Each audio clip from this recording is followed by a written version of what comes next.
Sejam todos bem-vindos. Muito obrigado, você que já tem andado conosco aqui, mais uma vez. Obrigado pela tua presença. Você que está pela primeira vez, muito obrigado pelo teu tempo. Peço licença a todos, mas por esses próximos minutos, você que parou para escutar, ouvir esse vídeo, nosso canal aqui tem caminhado por meio de algumas reflexões, e em especial aqui eu tenho pensado sobre o Evangelho de Marcos. E se você me permite, eu gostaria de pensar um pouquinho no capítulo 13 do Evangelho de Marcos, do versículo 14 ao versículo 37.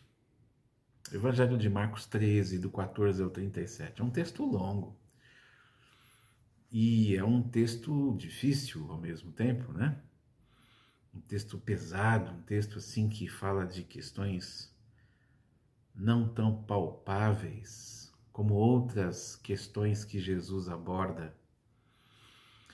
Mas, enfim, Jesus, do versículo 1 ao versículo 13, ele traz algumas informações sobre os últimos momentos, os períodos, sobretudo os períodos de tribulação, os períodos difíceis que os discípulos iam passar.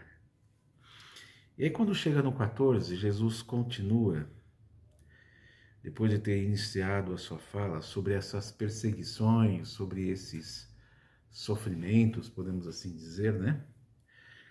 E ele diz assim: vocês verão o grande terror. Jesus usa essas palavras. Vocês verão o grande terror no alto de Jerusalém, no templo, um altar que será levantado ao Deus pagão. E aqui, diga-se de passagem, me parece que Jesus estava se referindo ao texto do profeta Daniel, capítulo 11, onde o profeta prediz sobre o rei do norte, né, que profanaria o templo, né? Essa predição aconteceu.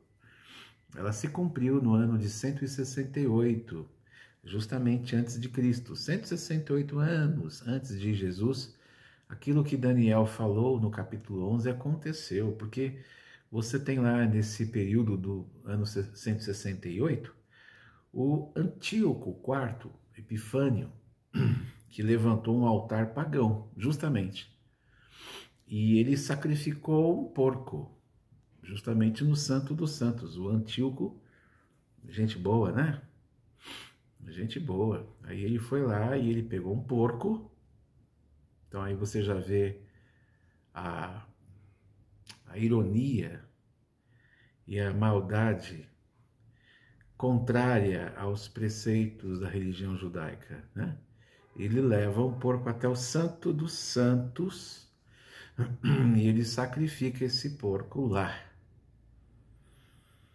Não é para menos que você tem a história dos irmãos lá, os Macabeus, Judas Macabeus, que é um livro que não é um livro canônico dentro da nossa Bíblia protestante, mas que se encontra na Igreja Católica, na Bíblia da Igreja Católica.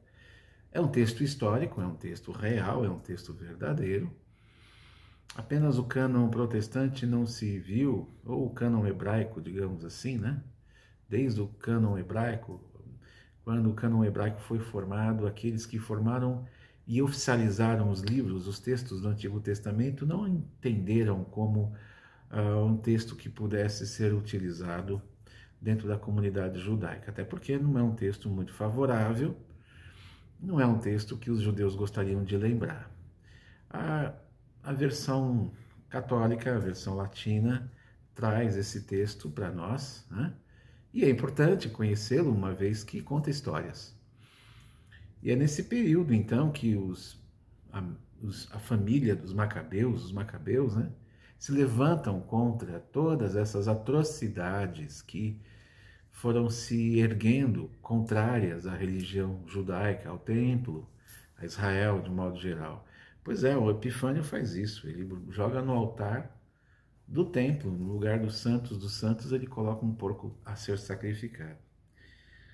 Bom, o tempo passa, depois de Cristo, no ano 70 depois de Cristo, você tem lá o cumprimento definitivo, quando Tito, o general romano, ele vai e saqueia o templo, ele saqueou o templo. Veja então que as palavras de Jesus, em Marcos capítulo 13, vai tendo um colorido real na história à medida em que chegamos na história e os próprios historiadores que não registram no texto bíblico essas histórias, mas eles registram nos textos paralelos aquilo que ocorreu, como por exemplo o ano 70, na destruição de Jerusalém, na destruição do templo, e Tito foi o responsável. E justamente nesse momento, nesse período, um ano antes, no ano de 69 antes de Cristo, ou melhor, depois de Cristo, os romanos iam para Jerusalém. Quer dizer, nos 70 eles destruíram Jerusalém, né? Um ano antes de destruírem Jerusalém, 69 depois de Cristo, da era cristã, eles foram e saquearam Qumran. Qumran, que é aquela região montanhosa onde você tem lá as cavernas de Qumran, né? As 11 cavernas de Qumran, que estavam depositadas os rolos, os textos, as cópias, os melhores textos, as melhores cópias que nós pudemos ter nas mãos de lá para cá. Os membros daquela comunidade de Qumran fizeram exatamente isso. Com a presença dos romanos, eles esconderam os manuscritos que eles tinham nessas cavernas, que é um total de 11 cavernas, né? Esse monte, essa montanha onde Qumran está, fica exatamente ao lado do Mar Morto, né? Na geografia a gente consegue perceber isso com calma. E no mapa a gente observa isso. Aí você vê que isso é o cumprimento daquilo que Jesus está falando. E aí Jesus avisou, ele falou, olha, quem estiver na parte superior da casa, das suas casas, no terraço, fuja, saia correndo, não pegue nada na casa, desça correndo e vá embora, saia de lá. Algumas versões dizem que não saia de onde você está, no terraço. Mas é interessante, porque Jesus traz esse aviso. Ele também diz assim, olha, quem estiver no campo. O campo é um lugar comum. Quem estiver no campo, não volte para casa para pegar as suas coisas. Ele fala, ai das grávidas. Ai daquelas mães com crianças pequenas. Sim, porque elas são alvo fáceis. Uma mulher grávida, uma mulher com criança pequena, tem as dificuldades da locomoção, tem as dificuldades de não conseguir fugir com rapidez. Ai delas. Jesus está falando sobre a questão da destruição do ano 70. Ele não está falando de uma questão escatológica que muitas interpretações insistem em fazer. E ainda Jesus fala assim, olha, orem a Deus para que isso não aconteça no inverno, diz o texto. Porque imagina isso no frio, como é que seria essa situação? Jesus diz, olha, será terrível, como nunca antes. E como nunca mais depois. Isso quer dizer que o ano 70, a partir do 69, lá em Qumran, mas no ano 70, a destruição da cidade, a destruição do templo, o fato de eles saquearem o templo, foi algo terrível, foi algo assim inimaginável. E aqui nós temos a figura do templo, né?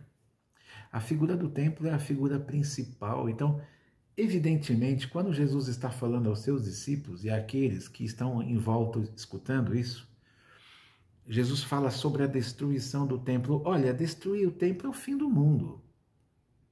Sim, porque você está falando de judeu. Quando você pensa em judeu, o judeu pensa assim, bom, se vai destruir o templo, acabou. acabou a nossa religiosidade, acabou o nosso acesso a Deus, acabou a nossa forma de justificar os nossos pecados por meio do sacrifício. Eles vão destruir o símbolo maior da nossa religiosidade, que é o lugar, é o templo. Pois é o templo que está em questão aqui, né? Anos 70.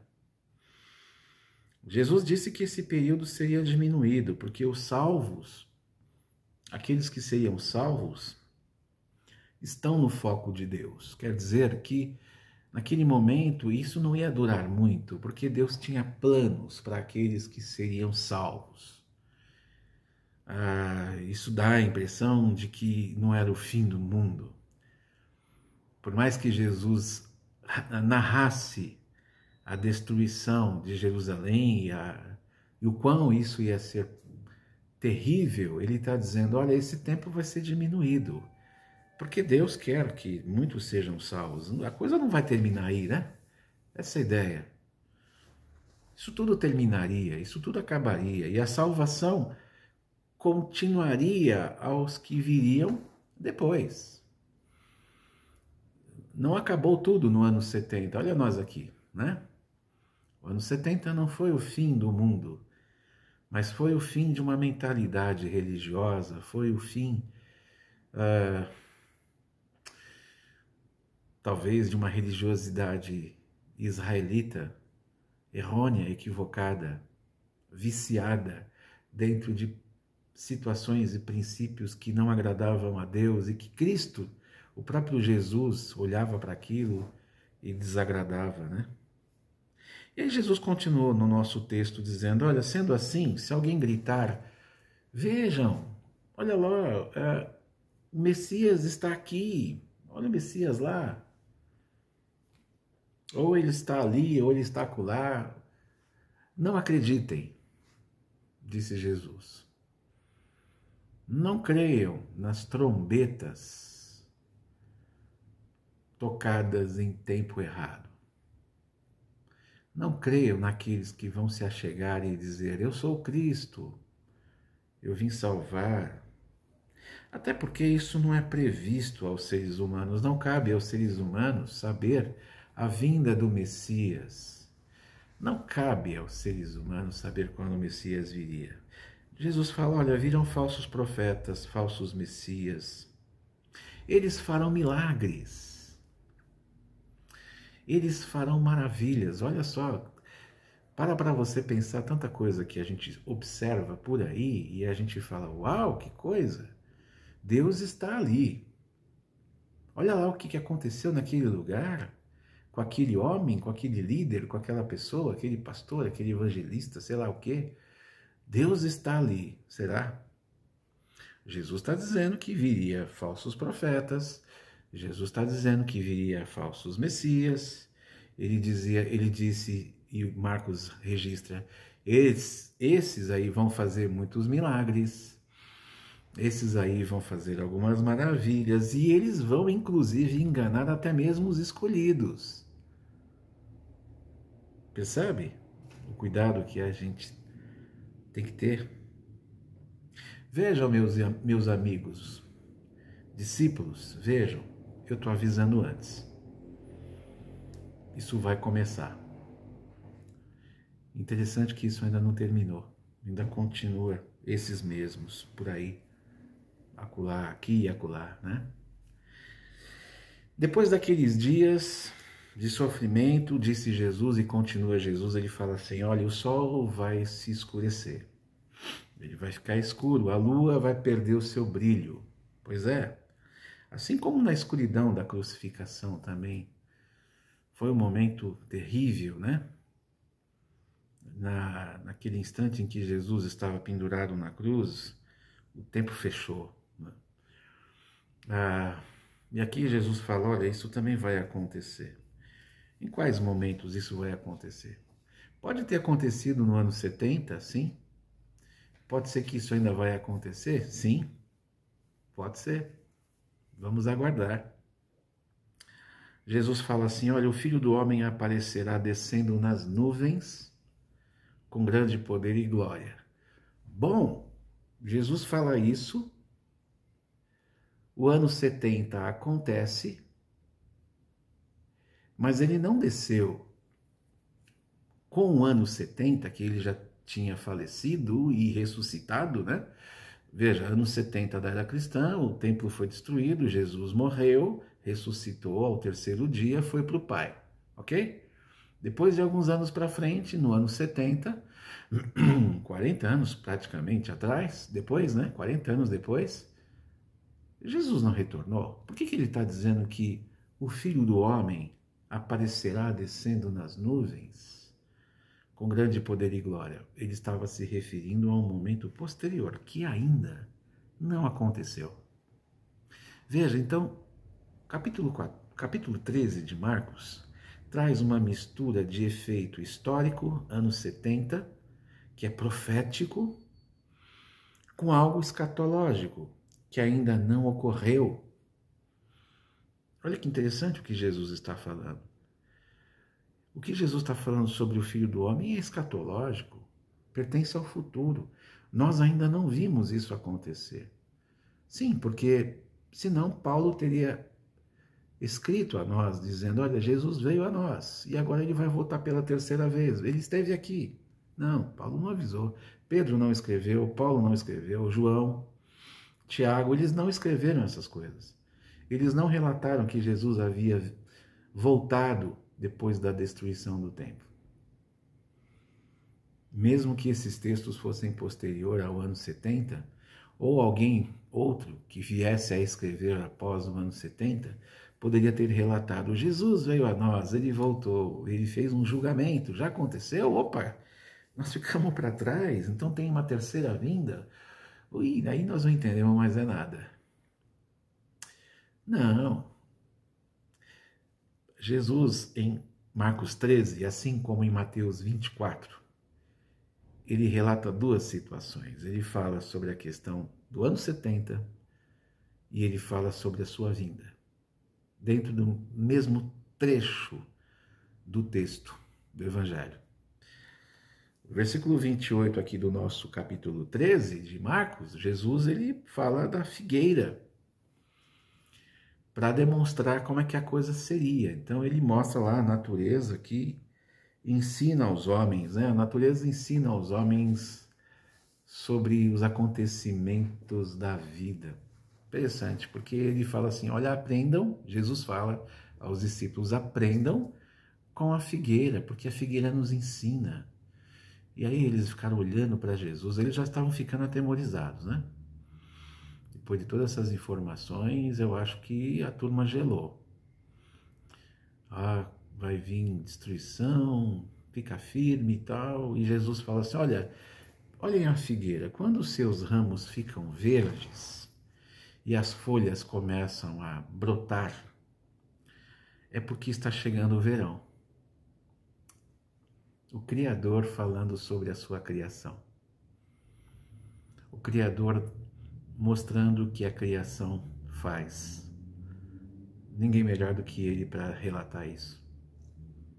Da mesma forma, então, meus amigos, discípulos, da mesma forma, quando esses acontecimentos que eu estou falando para vocês ocorrerem, o tempo está pronto para iniciar. Da mesma forma que a figueira, quando brota, as suas folhas, né? Os seus frutos, as suas flores, está demonstrando que o verão está chegando. Assim também, o que eu estou dizendo para vocês, quando acontecer, é porque o fim está chegando. Sabe o que dá para entender? A partir do ano 70, o fim começou. A partir do momento em que o templo foi destruído, a cidade também, Deus virou o botão do fim. Você acha que o fim ainda vai começar? Eu acho que as folhas já ficaram verdes. Eu acho que já começou a brotar. O verão já foi anunciado. Tudo vai acontecer E ele fala, tudo vai acontecer e todos que estão aqui vão estar vivos. Todos os que estão aqui irão testemunhar. Sim, testemunhar o ano 70. Muitos deles estavam vivos. Jesus fala da destruição da cidade, do templo. Isso está no texto. O céu e a terra desaparecerão, mas as minhas palavras ficarão para sempre, disse Jesus. Aí Jesus está dando saltos maiores. Não só a cidade, não só o templo. Os céus e a terra vão desaparecer. Mas a verdade continua na agulha, rodando. Daí Jesus termina dizendo assim, mas ninguém sabe quando é que isso vai acontecer. Nem o dia, nem a hora, nem o momento em que tudo isso vai acontecer, ninguém sabe, meus amigos, discípulos, nem anjos, não vão até os anjos perguntar para eles, porque eles não vão informar. Nem o Filho. Interessante, Jesus falar, eu também não sei, mas como assim, Senhor, tu és Deus? Sim, mas o Pai não me revelou. Mas por que o Pai não revelou? Porque eu estou numa condição aqui ao lado de vocês, e isso ainda ele não me revelou. Mas não era para Jesus saber? Isso aí, meus amigos e meus irmãos, queridos e queridas, é entre o Pai e o Filho. Se Jesus está dizendo que nem ele sabia, ele não está mentindo. Ele não sabia. Por outro lado, nós sabemos que hoje, estando ao lado do Pai, ele sabe. Claro. Jesus ele sabia sobre Jerusalém. Ele falou. Mas aqui é algo que vai além de Jerusalém, né? Ele não diz como é que seria no final de tudo. Ele fala sobre Jerusalém, ele fala que os céus vão passar, a terra vai passar e a palavra vai permanecer, que é ele. Diga-se então que ele vai voltar? É essa a ideia, sem dúvida. Esse é o nosso alimento, essa é a nossa fé que mantém a gente de pé. Então Jesus vem e fala muito claramente, vigiem. Vigiem e fiquem atentos, fiquem alertas. Como um homem que... E aí ele usa uma parábola desse texto que nós estamos tratando aqui. No finalzinho ele vai trazer uma parábola pequenininha. Ele diz assim, olha, da mesma forma como um homem vai viajar, mas antes dá ordens, distribui o trabalho entre os empregados e manda o porteiro vigiar o lugar, vocês nem eles sabem quando o dono da casa vai voltar. Ele dá a missão aos seus empregados, ele dá a missão ao porteiro para ele vigiar a porta, mas ele não diz para ninguém quando ele volta. Uma pequena parábola que Jesus conta, que diz respeito não ao ano 70, da destruição de Jerusalém, mas que diz respeito a ele, que diz respeito à sua volta. Jerusalém é de se esperar. Jerusalém, vocês podem anotar, a casa vai cair. A minha volta, eu não digo para vocês como é que vai ser. A minha volta, eu não digo para vocês quando vai acontecer. Eu só digo assim, vigiem e fiquem alertas, porque o dono da casa vai voltar. Se ele chegar de repente, que vocês não estejam dormindo. Se ele chegar de repente, que vocês estejam acordados. Vigiem, meus amigos. Fiquem alertas. E se eu voltar e vocês... Jesus não falou, mas é o que a gente pressupõe aqui, né? Eu não voltando e vocês não estando aqui, escrevam, digam aos outros que virão depois de vocês. Vigiem. Fiquem alertas. Porque eu vou voltar. Jesus aqui ele é profético quando ele fala de Jerusalém. Tudo vai cair, tudo vai ser destruído. Jesus aqui ele é escatológico quando ele trata sobre nós. É profético porque ele fala de Jerusalém e para eles é o fim.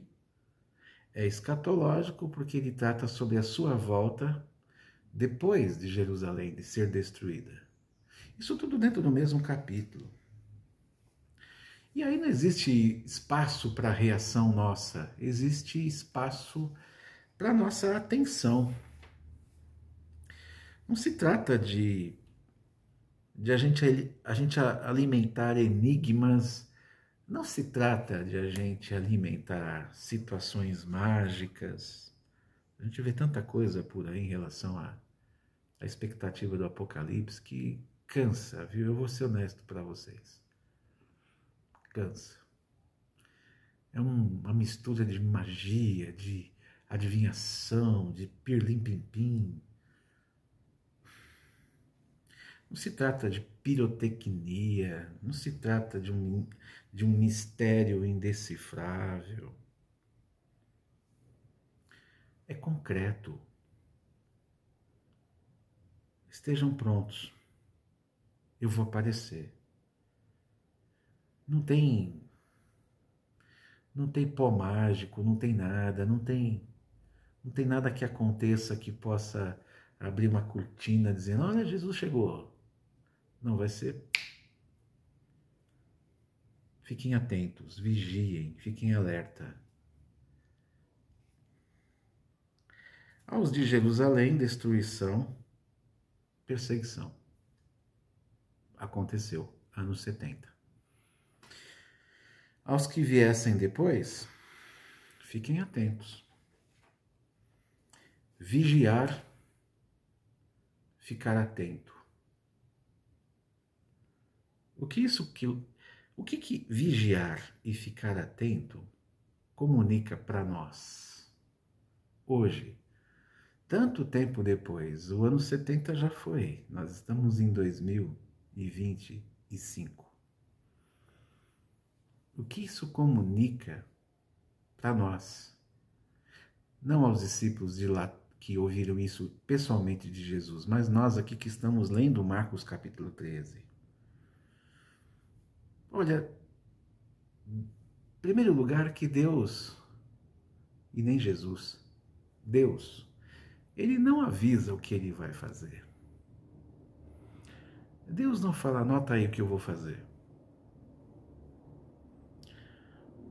O ser humano ele foi criado e todas as outras coisas foram criadas no momento em que Deus quis, no momento em que Ele desejou. Ninguém foi avisado sobre o fato de nós sermos criados. Olha, vocês serão criados. Preparem-se, a criação vai acontecer. Não, como é que isso poderia acontecer? O fim da criação, o início da eternidade, será quando também Deus desejar. Deus não avisa e nem dá um anúncio sobre a criação. Ele cria no momento em que ele quer. Deus não avisa e nem dá um anúncio sobre o fim de tudo. Ele dará esse fim quando ele quer ou quando ele quiser. Isso é um princípio, isso é uma realidade que homem nenhum e que ciência nenhuma consegue desvendar. Quando? Como? Não sabemos e não importa. Não importa como e quando, não importa. Meu Deus, as nossas preocupações a respeito de nós mesmos estão ficando muito para trás. A gente precisa olhar para o espelho e não querer olhar lá na frente aquilo que a gente não enxerga. Não adianta nós fazermos contas, olha, vai acontecer tal dia, olha, pega um profeta aqui, pega um profeta ali, 9 fora 0, Jesus vai voltar tal dia. Poxa, por favor, isso é criancice. Não adianta a gente perguntar aos profetas bíblicos, nos seus livros do Antigo Testamento, sobre o que eles sabem. Eles também não falam. Tudo são questões que nós pressupomos. Deus não deixou pistas. Ele não nos deve satisfações nenhuma. Toda interpretação bíblica nesse assunto é pressuposto. Tudo que você lê e enxerga na teologia que fala que vai acontecer isso, 1000 anos, e não sei o quê, tudo isso o texto fala, mas ninguém se entende, né? Porque a gente vai aqui, vai ali, não é assim, não, mas é desse jeito, né? No final da história a gente se perde com isso.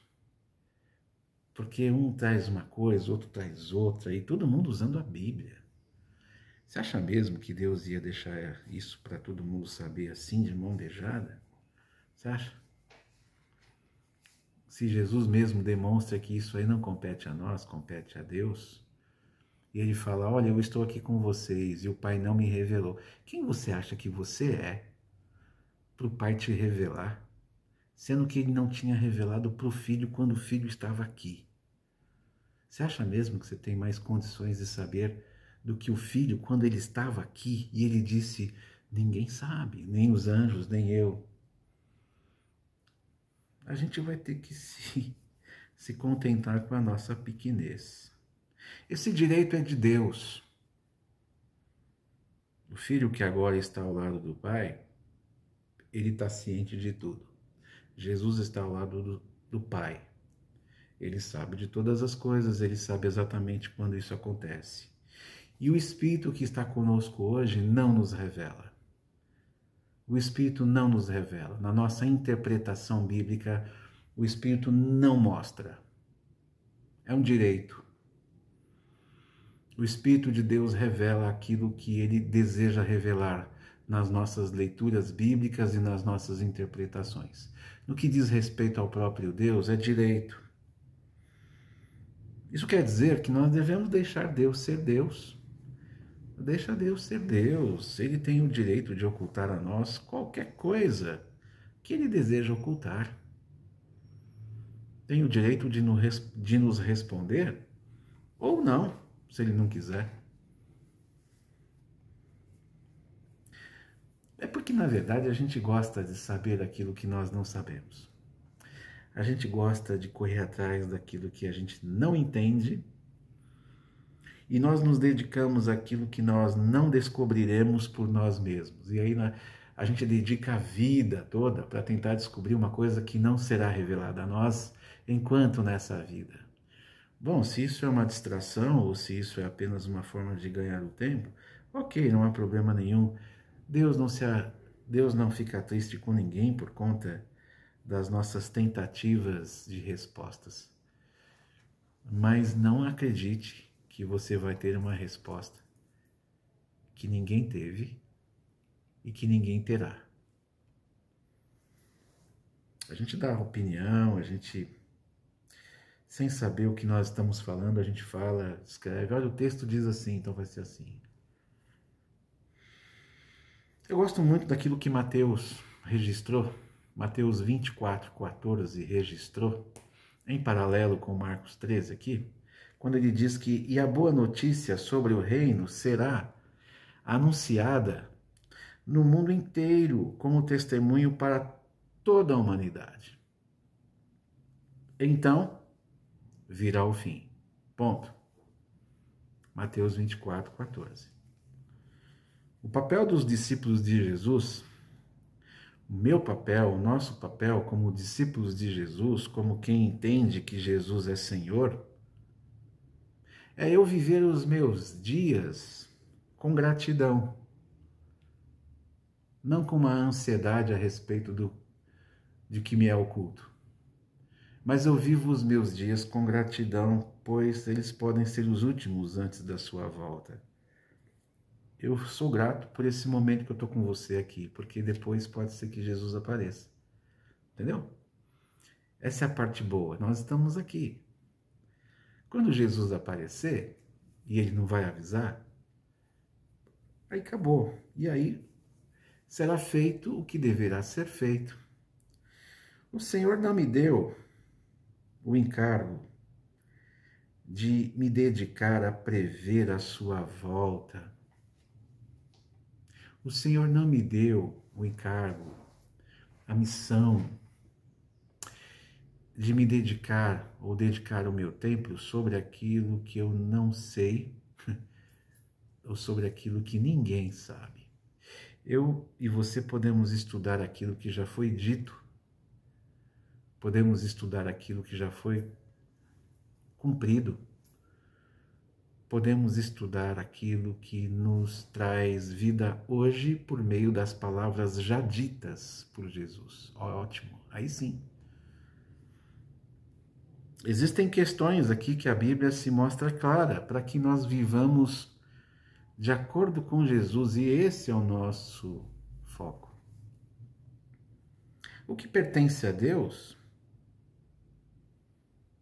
o que pertence à volta de Cristo,